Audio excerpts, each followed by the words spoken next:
Welcome to an introduction to proposal management. So, we're going to start by asking why proposals. Proposals are essentially contracts. They're given to potential partners or clients, and if the other party accepts, it essentially turns into a contract.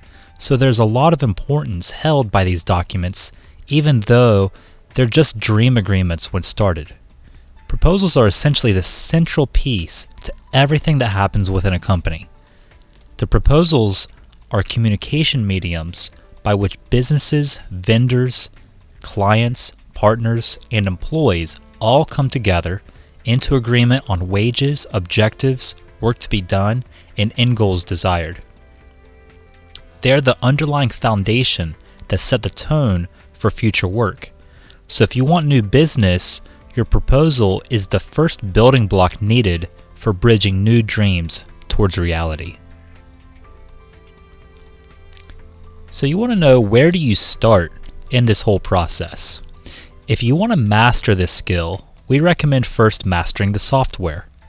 Break down your career into realizing that the same software that you learn can open doors for you in multiple areas of life. So while you might already have some basic understanding of some aspects of this software, we recommend to learn the best practices by obtaining certifications in each software package, while also doing internships where you can put your skills to use while you're learning. These specific software suites that we're going to go over are very large, so we're going to break them down into the exact areas within each suite that's going to be beneficial for project management roles. So we're going to emphasize an overall understanding of all the possibilities in the software that's going to be best for your career. We're going to start out talking about Office 365. Now, the majority of the entire Office 365 suite is going to need to be utilized for proper proposal management.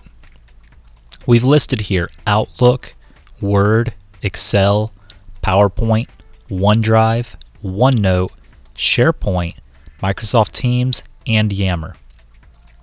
Microsoft has an amazing online learning tool for you to learn this software, and we also have our own Ignite Curiosity community, which gives you access to the entire suite. You want to learn how to keep SharePoint as your central hub and to make sure that you use the cloud instead of any local resources. This means to not use attachments or personal folders, and always do things with transparency in a Hive setting for ultimate productivity. We also offer plenty of training and the ability to hire coaches, and after you get badges, you can also step on to personal teams with us. While the Adobe suite has a lot of software in it, we only have a few pieces in there that we're going to recommend. Now, I'm really shooting for the moon if I'm going to ask you to learn Photoshop and InDesign so that you can create beautiful proposals with amazing graphics in them and beautiful narratives. That would be amazing, but would also put you at the top 1% of the proposal management crew that I've seen all over the world. So at a minimum, you're going to want to be very proficient at Adobe Acrobat. This is the key software to manipulate PDF files, handle signatures, and all the legal documents needed in this process. Adobe is a central software suite for content creation, so even though you might not think that you need it or you don't want to go in that area, we still highly recommend learning Photoshop and InDesign, as they're both going to be useful in many steps in your journey in business. Lastly, we want to discuss Dynamics 365 made by Microsoft, and specifically the 365 for sales category. So we use Dynamics 365 for customer management to organize all the RFPs, the leads, and the communication to external people for our organization. Dynamics 365, or as we call it, D365, It's an enterprise-level solution for customer relationships, and it ties in really well with Office 365 and the Adobe suite. So if you're working on a large team like ours, you'll only really need to learn a few areas of this software, like how to view and create leads, viewing documents or templates, sending a message, qualifying leads, or tracking activities. We also use the playbooks feature, which you don't really need to know if you're working on such a big team. However, it still is very beneficial, and this walks you through step by step the entire process to gather a new proposal opportunity all the way through the acquisition and the invoicing process. It's an end-to-end solution for proposal management, especially when coupled with a strong set of proposal literature synced to SharePoint. So next up, we want to talk about the best practices and the workflow for proposal management. So we're going to start out talking about enjoying the proposal management process. You want to see that this is a lifestyle, it's not a sprint, and the average proposal only gets 5% acceptance. So let's look at a few key areas to really enjoy this. You want to start out by understanding that you need to enjoy paperwork. There's tons of papers. Learn to just love everything about paperwork, documents, and literature. And then you also need to love the idea of building relationships. Communication is always the key to success in any area, and for proposal management specifically, you need to make friends in the world of contract negotiations and agreement planning. You then also need to enjoy technical reading. You really just want to geek out on very sophisticated, intricate documents. You want to train your brain to read like a champ and master the art of high IQ reading. And then you also want to step into this if you enjoy thinking big. If you like doing small projects just for a few $1,000s, this isn't really the realm for you. If you set your limits really high and you want to see how the world responds to huge ideas, then this is an area for you. So open your mind to billion-dollar ideas and visualizing large conceptualizations. And then you also want to have technical writing skills and enjoy the idea of writing your ideas on paper that are going to have impact, that are going to be analytical, and have very high narrative abilities with cerebral insights. Now, that's not something you're going to know right off the bat, but at this point, you just want to see that you want to enjoy that process. You want to enjoy the learning process of it, and you want to enjoy all the intricate pieces put together that's going to be needed to write really well. And lastly, you want to see that when you do all of this, you're going to make a difference. You're going to make a difference in your company. You're going to make a difference in your own life by the amount of impact that you have. And you're going to make a difference into society or the community as a whole.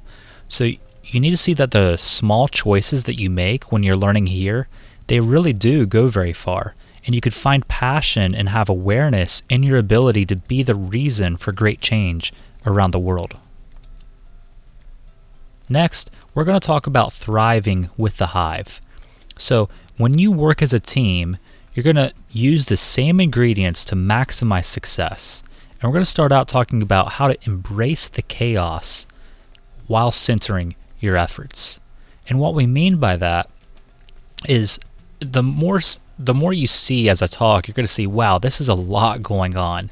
And you want to embrace that chaos. It's okay to be chaotic. And as you see, as we move along further, you actually will be focusing on just one small aspect of this bigger picture. So it's okay if you just focus on one small piece and make sure that one piece is in an exact recipe that we use for success. Don't bring your own ideas, don't bring your own methods. Use the recipe that you see here while you're embracing the chaos of the bigger picture, and that's going to lead to great success. And then you also want to make sure that you visualize the end goal and that you create a narrative as you build this whole project. So it's really crucial that what the thoughts that are in your mind and all your teammates' minds, it's on paper at all times so everybody has transparency on what each person is thinking. And lastly, you only want to use enterprise level tools for best practices. There's no excuse to use startup level software, startup level practices, whatever you learned in high school or even college. There's just no excuse for that. You need to use these recipes. And the reason we emphasize that, we've taught this to many enterprises, and a lot of people struggle with making sure that they use the latest and greatest software, like we mentioned before, and they try to bring on habits that they've learned in smaller environments.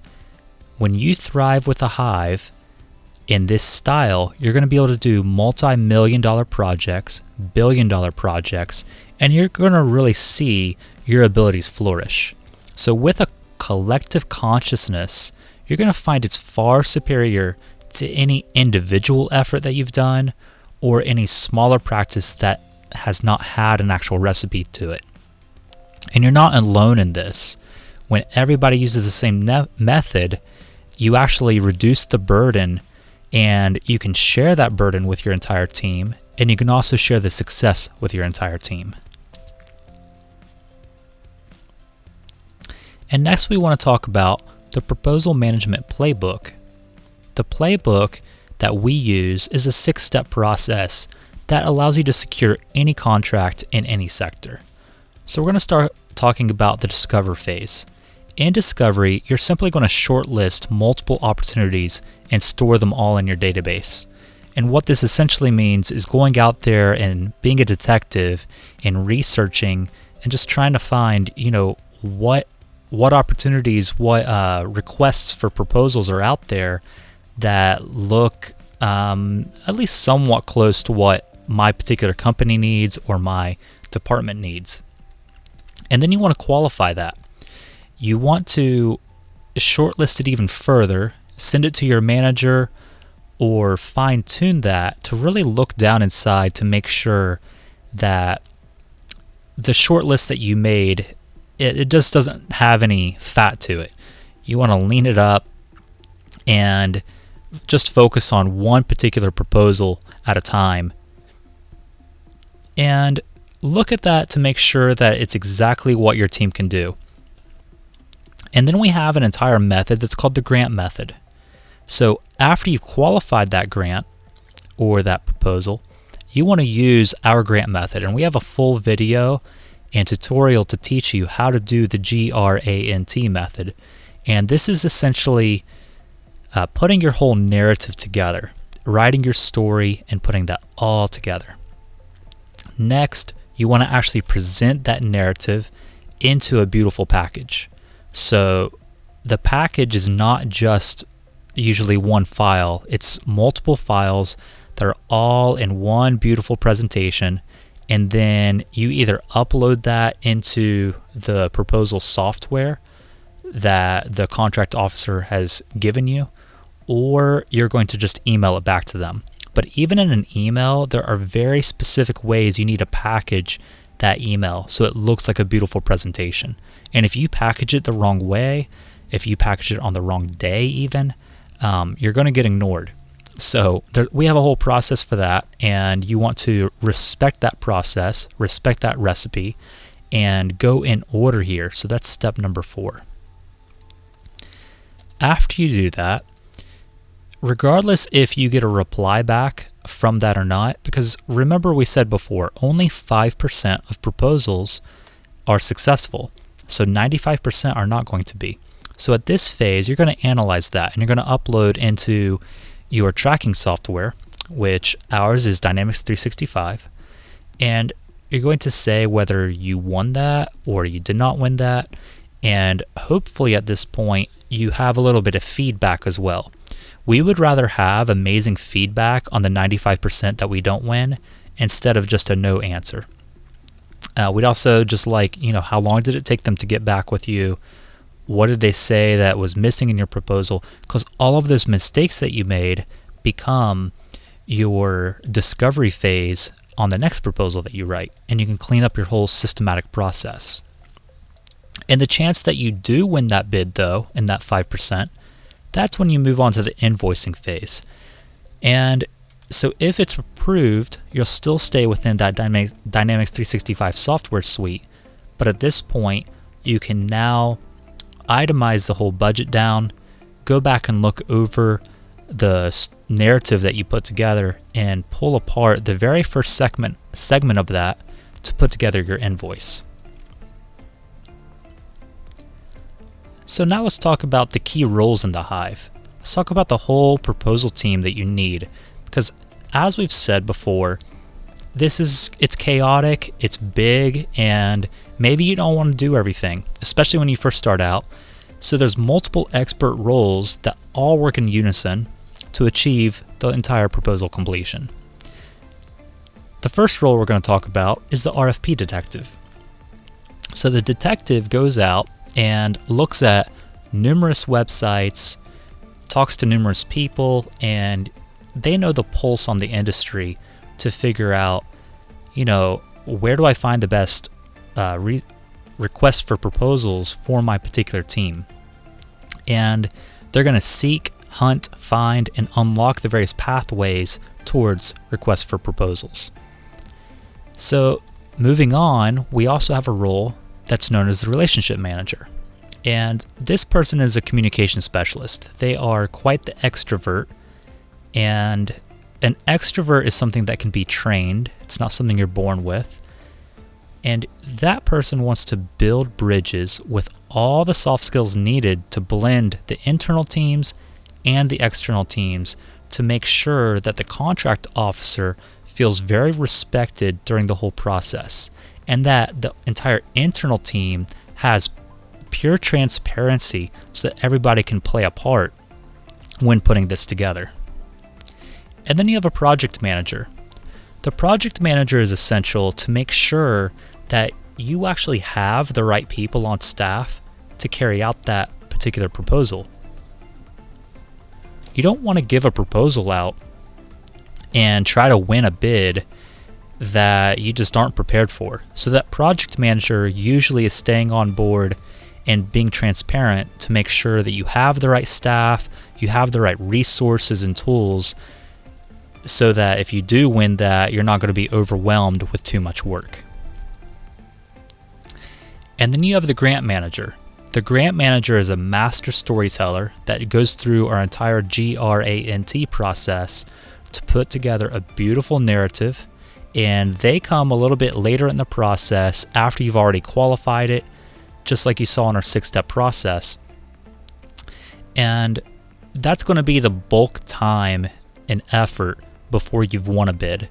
And this person needs to be prepared for 95% failure rate, and they just really need to love the idea of storytelling multiple times over and making sure that their work is unique and pinpointed directly in to the RFP that's out there.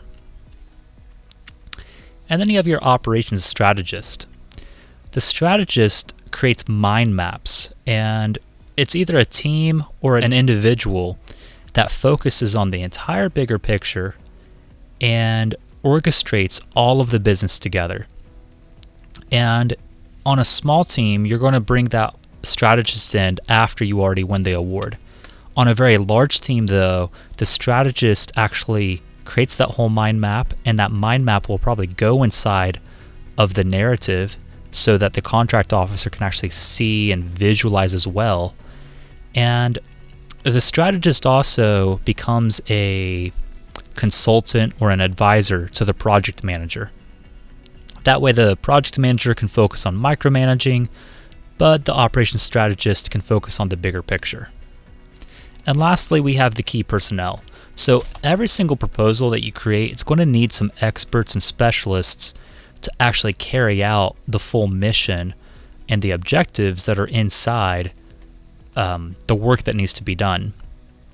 So whether you are going to just go out and find mercenaries to fulfill that role, or you have people on the interior of your team fulfilling that role, the key personnel holds everything together and keeps things executed once you get that award done. And I personally like to reward people for the key personnel position, of course if they're qualified, but I also like to see that they get involved on the grant writing process or the proposal writing process. Because if they're on board and if they're gung-ho for this, before we've even won the bid, then that makes me feel a lot more like they're passionate for the overall mission and not just for the money. So moving along, let's look at what a strategic narrative is. In storytelling, which is the narrative part of the process, you want to make sure that you speak with the listener and you tap into sensual yet impactful visions of how your proposal can answer their needs.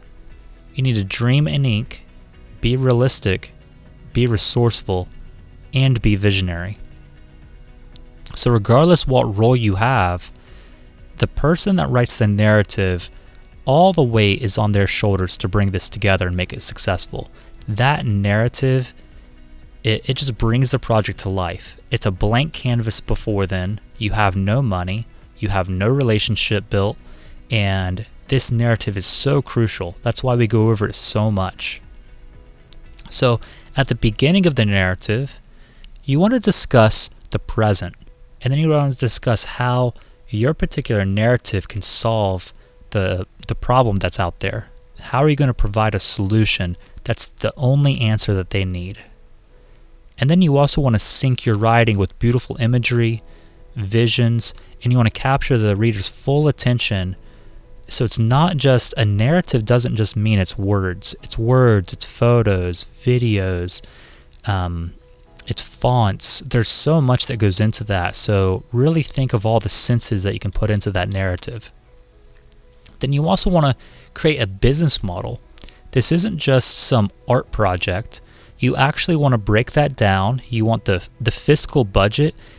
They actually call that a fiscal narrative, a financial narrative, because you want to tell a story in numbers. You want to tell a story in tangible goals and different phases of the process of how this is going to come into fruition. And lastly, you want to speak of success. You don't want to talk too much about the future, and you don't want to say, we will do this, or this could happen. You want to paint a picture that already exists. You want to show them how quickly this could happen, and you want to speak of success in a happy future full of great opportunity of what those funds are going to do. And that's really going to solidify the entire strategic narrative. Moving on, I know you're probably overwhelmed by now, so let's break this down, and I call it the proposal puzzle. There's multiple areas of the puzzle, and each of them play a different role and have different weight on the importance in the process. So you want to tell yourself at this point, I cannot do everything right, but I can do something right. You don't need to go out and do a ton of research. You don't want to go out and study for years and years and years. If you just know how to use Excel, Word, if you know how to just talk with us online, you could help in this process. It's very easy to get involved here. This is a very large process. If you feel overwhelmed, that is normal. Pick just one area that you're passionate about out of everything that we've discussed and put all of your focus there when you first start. Other people in the hive, they'll easily fill in where you're weak.